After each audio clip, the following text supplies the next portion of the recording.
Welcome to Digital Marketing This Week. It's episode 31, A Beginner's Guide to Automation. This is, of course, brought to you by Seriously Simple Marketing. My name is Chris Mercer. I'm all about optimization and analytics and split testing and, of course, content development for the Seriously Simple Marketing blog. I am the host of Digital Marketing This Week, and you can just call me Mercer. Okay, so this week's focus topic is all about automation. Now, quick little note, if you are watching this or listening to this after the fact, because we of course do this live in front of a kind of a live studio audience. Actually, it's not a studio audience, it's a live virtual audience, but it's live nonetheless. If you want to be participating in that, we highly encourage that, because you can ask questions live. You can kind of put some things back and forth in chat rooms, kind of a lot of fun. And what we do is at the end of this kind of content portion, which if you're listening to us on a podcast or on the YouTube videos or something like that, you're only getting the content, which is super useful, don't get me wrong. But you also have the option of joining the insiders, which is just going to SeriouslySimpleMarketing.com. You'll see a free place to sign up, again, completely free.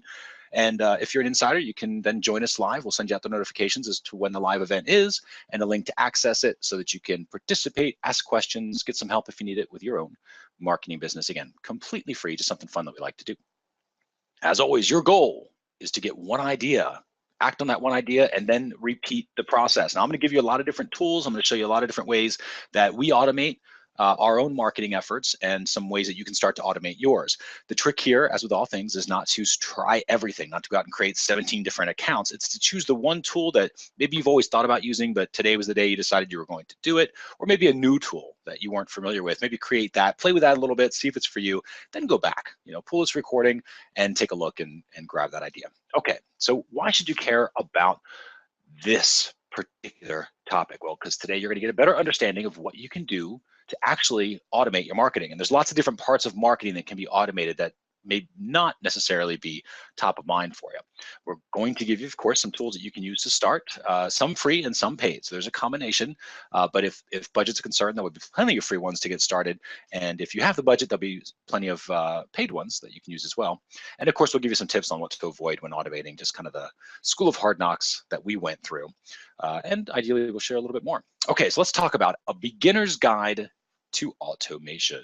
I'm saying automation, it's probably just automation, but a beginner's guide to automation. Here we go.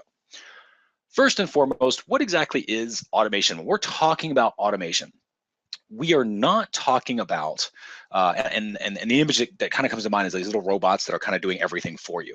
And that's to some extent true. But we're not talking to the point where you just sort of fire and forget and you're completely out of the loop. Okay, the marketing automation that we're talking about, you do have to at least set up, you have to have some sort of maintenance to it. You do have to check it every once in a while. And when you think about your own business in terms of marketing automation, what we're looking to do is to minimize the amount of time that you are actually spending working on your marketing. So taking these sort of simpler tasks or taking the things that you currently spend a lot of time doing that are simple and figuring a way to automate those. And again, maybe it just requires some initial setup and then you maintain, whereas before it used to take you 10 or 15 minutes a day. So that's the sort of stuff that we want to do. And when you free up that time, you're helping to get yourself out of your own way so that you can work on more important aspects of your business, whether that be maybe coming up with new offers or split testing something or writing new copy, testing different parts of your funnel. There's all sorts of things that are more important than a lot of these sort of menial things that we're going to get to and show you. So let's talk about what can be automated here. So we've got, first and foremost, email. It's probably the low-hanging fruit if you are not automating your email process, and we'll talk about that briefly because I'm sure many of you already have autoresponders, but we will talk about some email. Social media, of course, is a big one. The advertising, your own paid media advertising that you're doing. You can, of course, automate your tracking that's going on. You can automate your hiring process. You can automate your content. You can automate your calendar if you happen to be somebody that schedules appointments like we do. So you can automate that process. And the list, again, it goes on and on and on.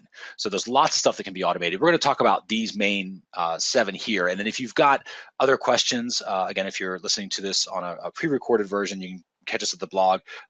And if you listen to this live, of course, just jump in the chat room and we'll cover it during the insiders section here.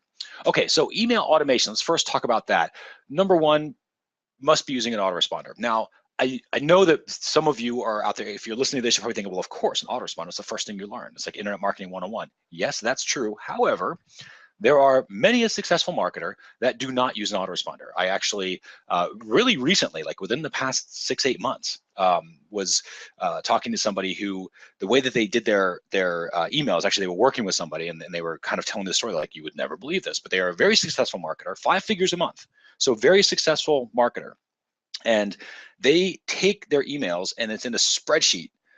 I kid you not, it's in a spreadsheet, and they copied out part of those emails and then they BCC them in their Gmail account, and then they send them the email, and then they copy out another one and another one, and that's how they bash through all their emails, is they manually are doing this when an autoresponder does it for you automatically.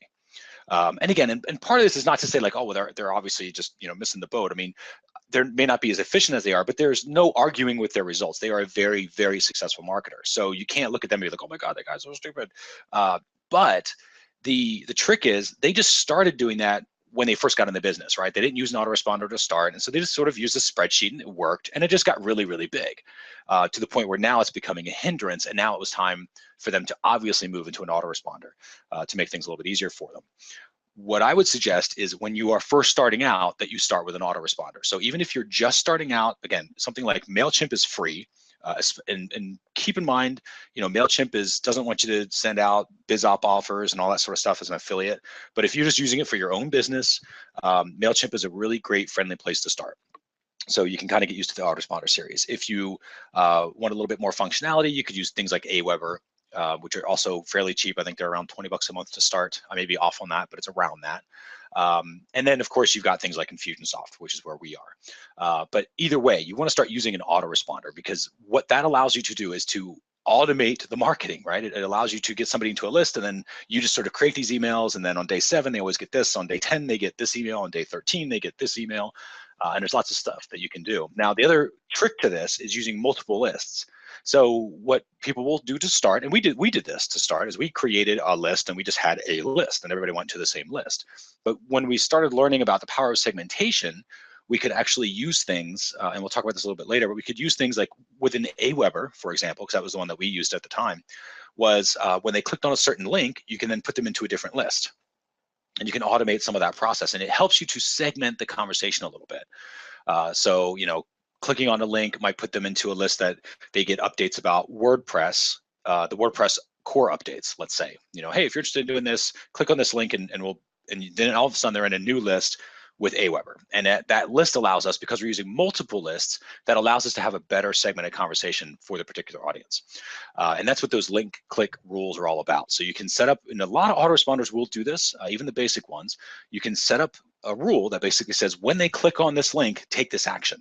And ideally it's some sort of segmentation, because again, what happens is then you're automatically, remember it's all about automation here, you're automatically segmenting your list so that you can have a more curated, more customized, more personalized conversation with your target group. So that's something to definitely look into. Now, the other thing I want to talk about here under email is not just autoresponders, but also Gmail. Gmail has some serious power. So if you're using Gmail or Google Apps, we use Google Apps for business, but you can use Gmail if you're using a Gmail personal account or something.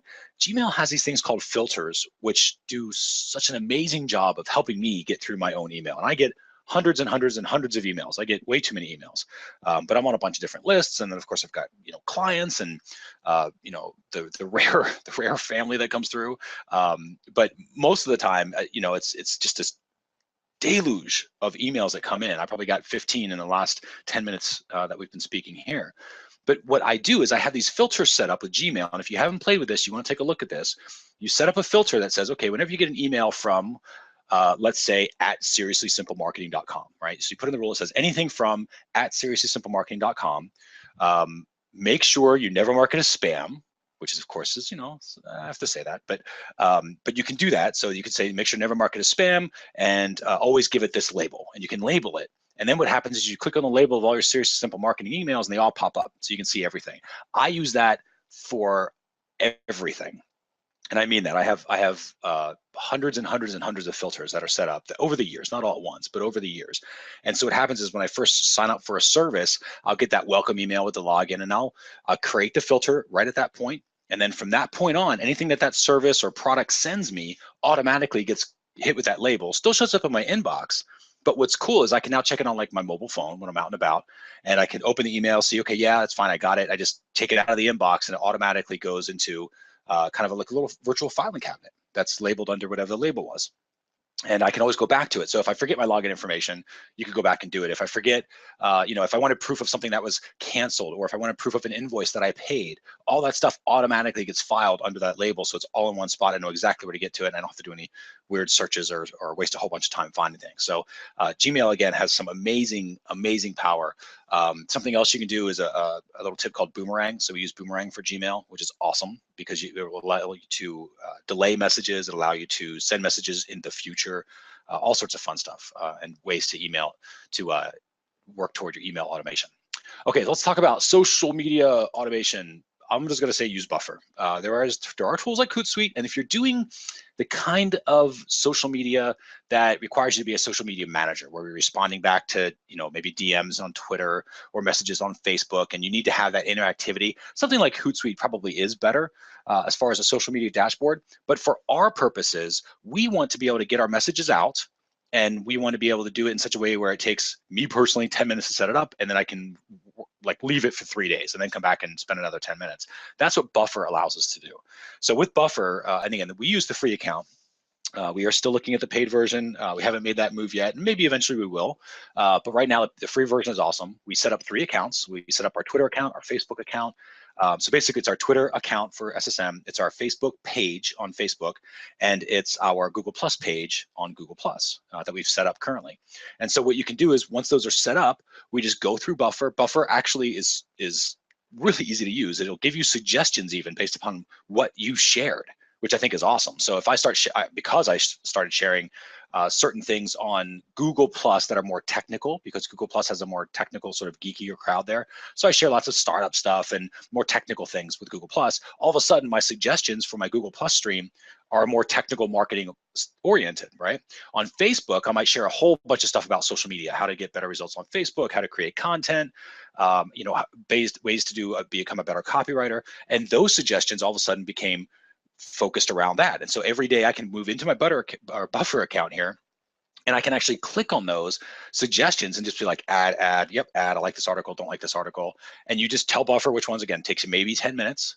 And then Buffer will drip the content out. So, and you can set that up too. So in our case, I think with Facebook, it's 4 or 5 times a day. Throughout the day, it'll automatically post to our Facebook page the links that we shared. So we have this this sort of consistent engagement. And then of course, we will use Facebook on our own, go in there, share stuff, obviously with our private Facebook group members or just with the actual Facebook page on the public side to help bolster engagement as well. But it's a real great way to sort of be hands-off. I'm always getting on Twitter, I get a lot of good responses on people following me and retweeting some of the posts. It's pretty interesting, and considering it doesn't really take a whole lot of time, it's a super simple tool that you absolutely should be using if you're using social media at all. So I'll say it like that. Like if you are using this tool, there's a lot of time that you could be saving by using it. And again, the big thing that we're looking for, that we use it for, in addition to sharing content, is we're sharing other people's content most of the time. And of course, we're sharing ours every once in a while, right? So it doesn't look like it's a whole like, look at me type of account. But what we look for is what type of shares on what type of platforms are getting engagement, because then we can actually get some content ideas. So it's kind of a kill 2 birds with 1 stone scenario, where we can send something in on Twitter and it helps promote other people, but remember, they're following us because we're the marketing authority. So that helps build our brand as far as that goes. And at the same time, we can see what's getting retweeted or engaged with or looked at. And we can kind of get an idea of, oh, this is kind of what the audience likes, and maybe we should go ahead and create a blog post of our own about it, then we can share that, and presumably it would have built-in audience, for it, because they've sort of proven that they're interested in it already. All right, let's talk about advertising automation. So conversion pixels, huge.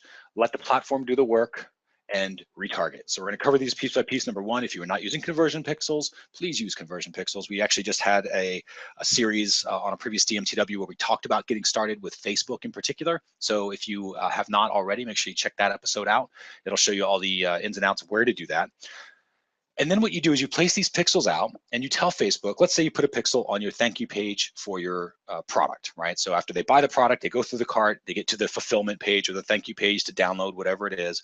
On that page is a conversion pixel that fires back to Facebook and says this person is confirmed as having just bought, right? Because otherwise they should never see that page, all right? Then what happens is with enough time, you start letting you tell Facebook, go out and target everybody that's 35 and above in the US, or whatever your target demographic might be, general target demographic, not super specific, but general. And you give Facebook a bunch of money, you say, go out there and find me people that will convert. Facebook, the platform of Facebook, is getting so wickedly smart. Like, for those of you who've watched the old Terminator movies and the Skynet, it will come from Facebook. Because this algorithm is so incredibly smart that it compares everybody who triggers that pixel, right? So as more and more buyers come through on your conversion pixel, it constantly compares who's buying your stuff to its massive database of what it all knows.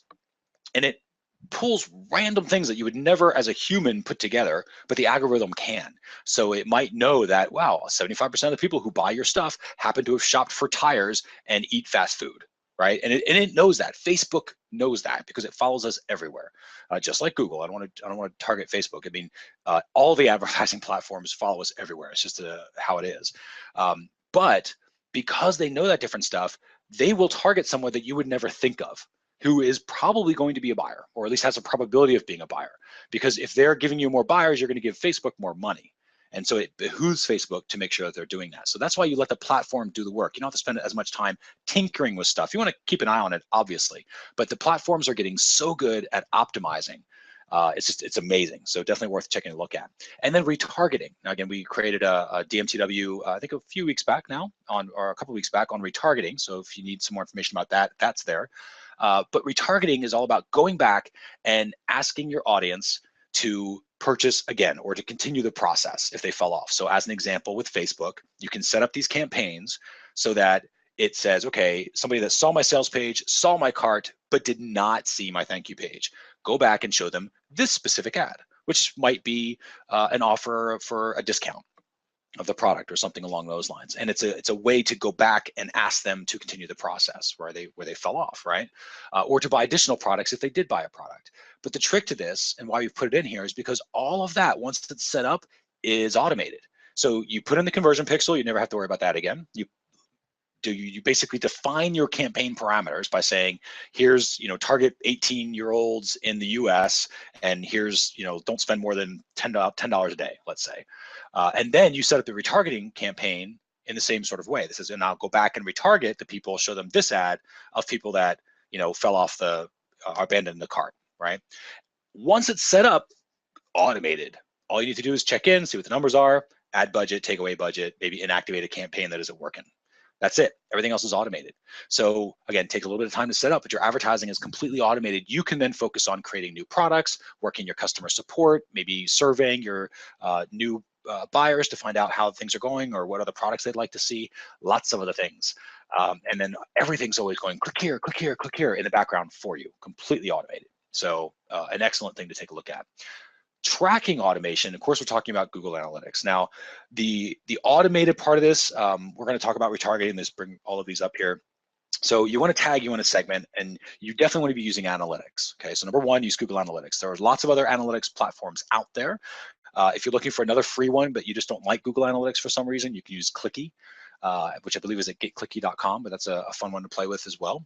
And you can have multiple analytics platforms. So if you want to try a couple of them, which I have lots of clients that do that as well. So we have analytics on some, we've got Clicky with analytics on some. So we have a different view of the data set, but you automated tracking, right? So it's built in, it's automatically tracking what your visitors are doing, and super simple to implement. Now, when you tag, this is things like your emails, things like if you're using Infusionsoft, where you can tag somebody that opens an email, or tag somebody that clicks on a link in an email, or tag somebody that purchases a certain product. All of this is tracking your visitors through the buying process. So again, not just on the website per se, but what specific actions they're taking on the website. With Google Analytics, you could do what they call event tracking, which it actually creates an event. So they could click on a certain button and that would fire back an event to Google Analytics. A little technical in how you set that up, but it's not too bad. So you can Google that if you want some more information on event tracking. And then the segmentation, this comes down a little bit to retargeting as well.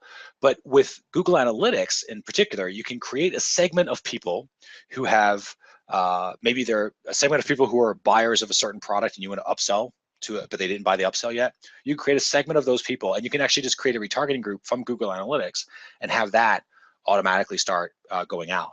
So lots of little quick things that once they're set up, you just sort of hands off. You don't have to worry about it.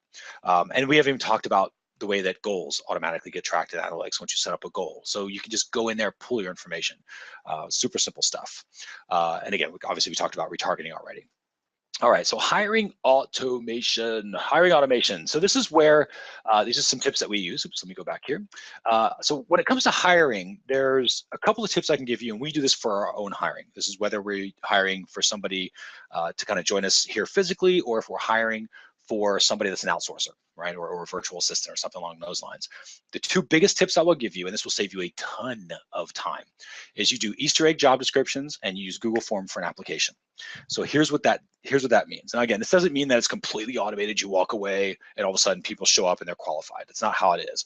But what happens is you create your basic job description, and in that job description, you put a couple of Easter eggs. So your first Easter egg might be somewhere in the middle of the job description and says, as it's going through, it has like a little parentheses or something. You go, by the way, if you are interested in this job, in the first sentence of your paragraph that you write, please tell me your favorite breakfast. That's it, right? You just do that.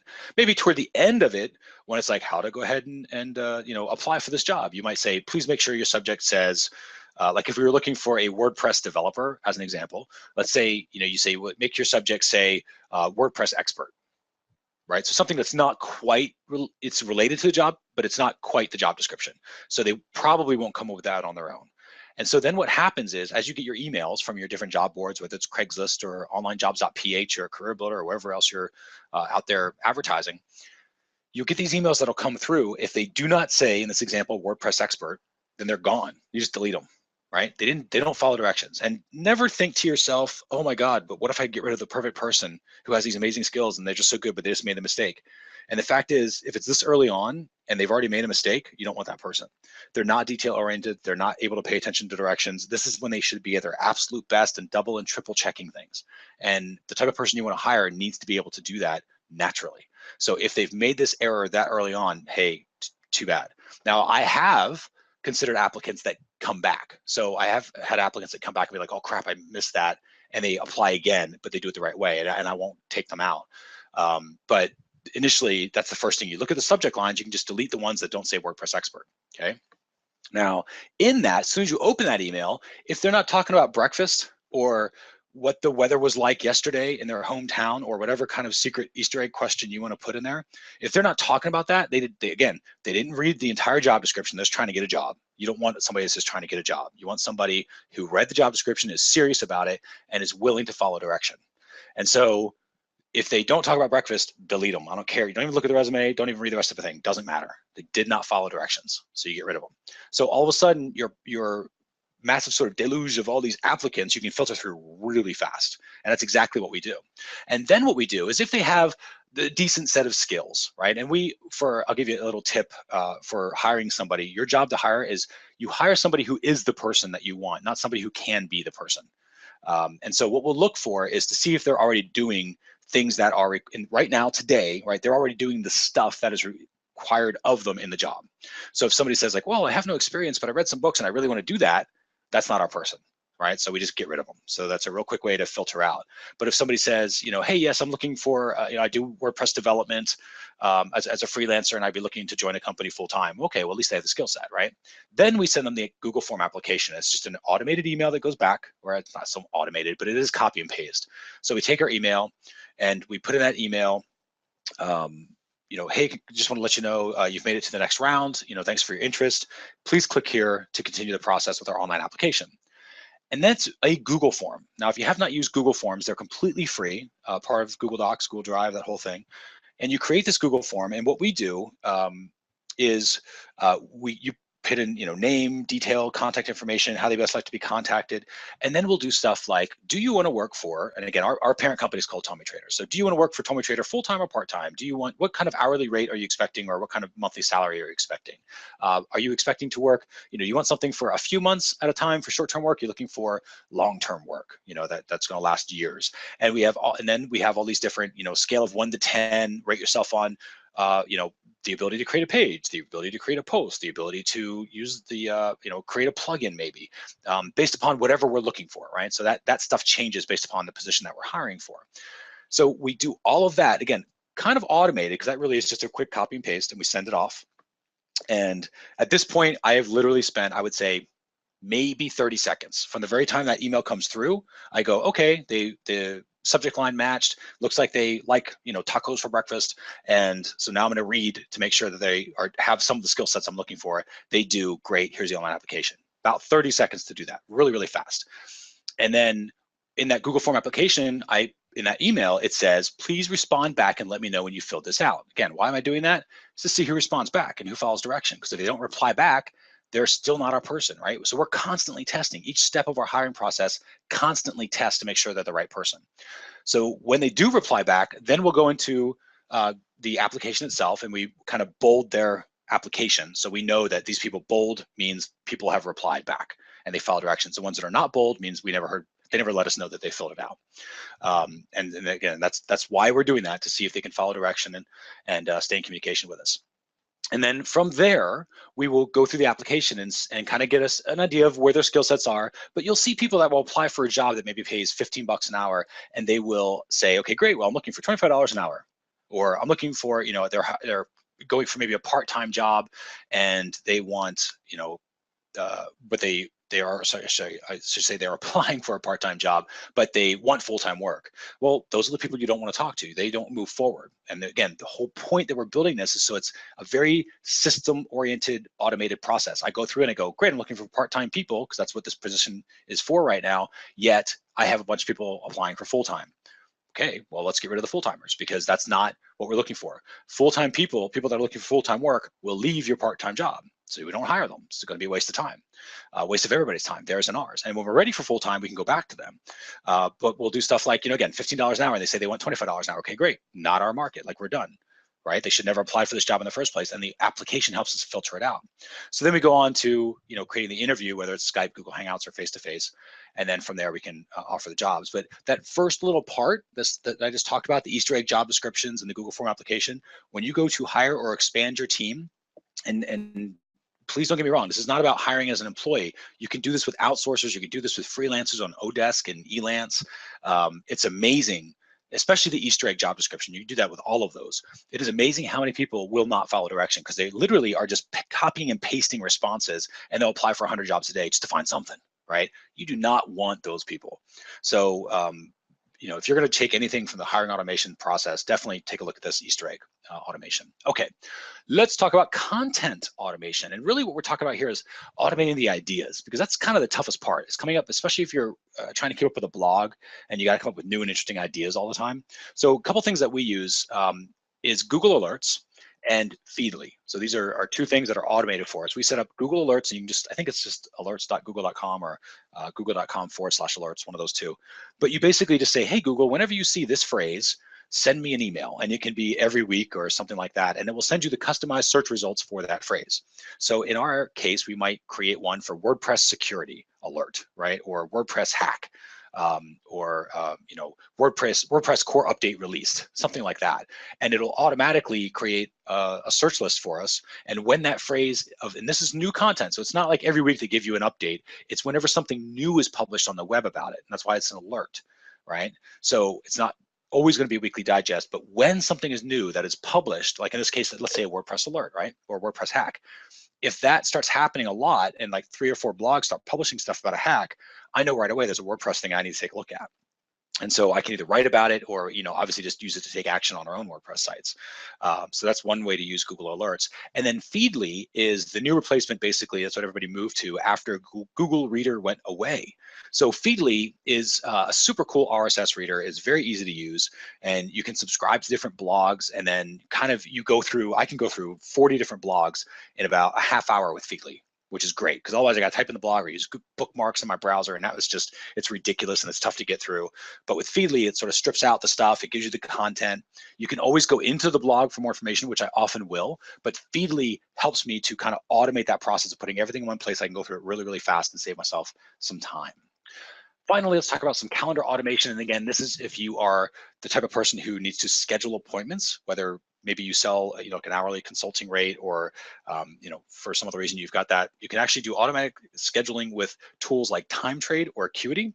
And they also, now these are paid, but they also are really good at connecting with other things. So if you use something like Infusionsoft, you'll find lots of integrations between those two where the data automatically goes back and forth. So something to take a look at. Now, my favorite marketing automation tools, and we'll wrap up here, if this, then that. So I saved these two. Actually, I'm gonna bring up the other one too, which is Zapier. So if this, then that, so which is ifttt.com, and then Zapier, which is at zapier.com. What these things do, and this is just something you should play with. Like if you haven't already, you should play with these, because what these will do is you can say when, let's see, you could say something like, when an email from this person comes in, whenever I get an email from Gmail, right? So you connect your Gmail to it. Whenever I get an email from, whoever.com at, wherever.com, text me, and it will text your phone. Or insert a new record into Infusionsoft or whatever. There's so many things that you can connect. Like there's thousands of things. Like I can't possibly go over all the examples. You need to take a look at it. It's pretty cool. Zapier does basically the same thing, where anything with an API, and all an API does is just allow, it's like a doorway where things can connect back and forth, right? That's what, and if something has an API, it means that it can connect with the outside third-party world, right? So that developers can create stuff for it. That's all it really means. Most software has an API that's available. So Gmail's got it, Google Analytics has it, Infusionsoft has it. Everything that is pretty much substantial software has an API, so that third-party developers can work on stuff for it and make it even better. So what Zapier does is it connects all those various things. So like you could use Acuity scheduling to create an account in something called Pipedrive, which creates a sales pipeline. So if you're managing salespeople, or if you're a salesperson yourself, you can use Pipedrive to manage that process. And that's just an example. Again, thousands of different things you can connect. They are both free, which I, to be honest, don't quite understand. I'm not sure how they're making money with these things, but they do. Or I assume they do. Somebody's paying for it. But they've been around for years and years and years, and they're, I can't even say how many users, thousands and thousands, hundreds of thousands, millions of users, I'm sure. But check out ifttt and Zapier, because those are awesome. Buffer app, I've already talked to, but that's where it is. So Buffer is the social media app, so check it out at bufferapp.com. Now, I put Webinar Jam up here because we use Webinar Jam for DMTW. And what I like about it is the automation that it works when it integrates with Infusionsoft. So I do create the webinar each and every week in Webinar Jam, but I just clone the previous one. I change the dates and topics, right? And that's pretty much it. And I save it, and I take the link and I tell Infusionsoft, okay, this is the link for the new webinar. And then Infusionsoft integrates everything else, and then when somebody signs up for Webinar Jam, then Webinar Jam alerts Infusionsoft and lets them know, okay, this person signed up. So everything's automated once I kind of do that initial setup. But you can do the same thing if you like GoToMeeting. We also use GoToMeeting and GoToWebinar. So we do that for something we call Help Desk Live on Fridays for our, it's a paid product we offer for the Seriously Simple Marketing product owners. And with Help Desk Live, we do GoToMeeting. So that's something that we use GoToWebinar, but that also has the same functionality that'll integrate with things within Infusionsoft. So take a look at that. Now, the other thing that we have, I didn't put it up here, I probably should have, but there's something called Easy Webinar. That is for automated webinars, and that's something we're gonna be moving into. So we are not quite there yet. We're gonna be doing live webinars for a while, probably this quarter, and then we'll be moving into automated webinars. So we wanna practice live webinars quite a bit more, especially when it comes around products and content and some new funnels we're gonna be letting go in February. But Easy Webinar is what we believe we're going to be using for automated webinars. And there's lots of different tools. There's Stealth Webinars for that. But Easy Webinar, I think, is what we're going to end up doing. And it's a pretty cool little program. And then finally, and I cannot recommend this one enough, is Infusionsoft. Now, Infusionsoft is complete automated marketing. And I say complete, maybe it doesn't cover every tiny little thing, but it's got this massive marketplace of developers. And this is why I like WordPress, because WordPress has a bunch of third-party developers that make it even better because you can do plugins. And Infusionsoft is kind of the same way. So it is paid. It is a lot more expensive than something like MailChimp for sure, or Aweber. But if you're looking around a couple $100 a month, if you're just starting out for something with Infusionsoft, but if you're making money, the second you are making money, you should upgrade to something like Infusionsoft, because it will help you to make more. If you use it. Now, if you use it as a regular autoresponder, there's no difference. Like, just keep with Aweber. But with Infusionsoft, again, you can start tagging your customers and having really highly segmented conversations with them. And that part's all automated. Once you build the campaigns, it's all automated. So it's a pretty cool tool. And again, you have all of your sales in one place because you can use Infusionsoft order forms and connect it with PayPal if you don't want to get a merchant account. I mean, there's lots of different things you can do. So figured I'd bring that one up as well. At the end of the day, when you're looking to automate, ask yourself this: what am I doing right now? And do I absolutely have to be doing it, or is there a way for me to automate this a little bit? And again, the hiring process for me is kind of a good example of that, because you can't automate all of that, but I can automate the stupid things like the application, or to keep myself from reading an entire email to figure out if they're the right person or not. And that's why I do those Easter eggs. So I can put little quick things to quickly automate if they're the right person or not, and if they should move forward in the process. At the end of the day, though, it's again, what I'm asking myself is, how do I get out of my own way? And that's what automation allows us to do, to get out of our own way. All right, so what was your one idea? Was it what you can automate? Maybe some different things you didn't think about automating that now you can? Was it different ways that you can automate that? Was it a particular tool, maybe like if this then that, or Zapier, something like that? At the end of the day, action brings results, because that's what matters. So make sure when it comes to, oh my God, I got all these different things I got to do, just choose one that's interesting. If you get one good idea from this, that's what we're really, really hoping for you. So you take one idea, act on that one idea, make it your own. Again, I'll just put a little reminder out there. If you're like this and you want to join us live, we're about to jump into the Insiders Q&A, so we're going to end it for everyone else who's listening to this on a recorded version. But if you would like to join us on a future edition and watch this live and go through the chat room or any sort of Q&A, just visit seriouslysimplemarketing.com, sign up for the Insiders Club, and we will get you on the list. Again, completely free. Thanks again for joining. We're going to finish it up now. It's episode 31. This has been A Beginner's Guide to Automation. We'll see you on the next episode.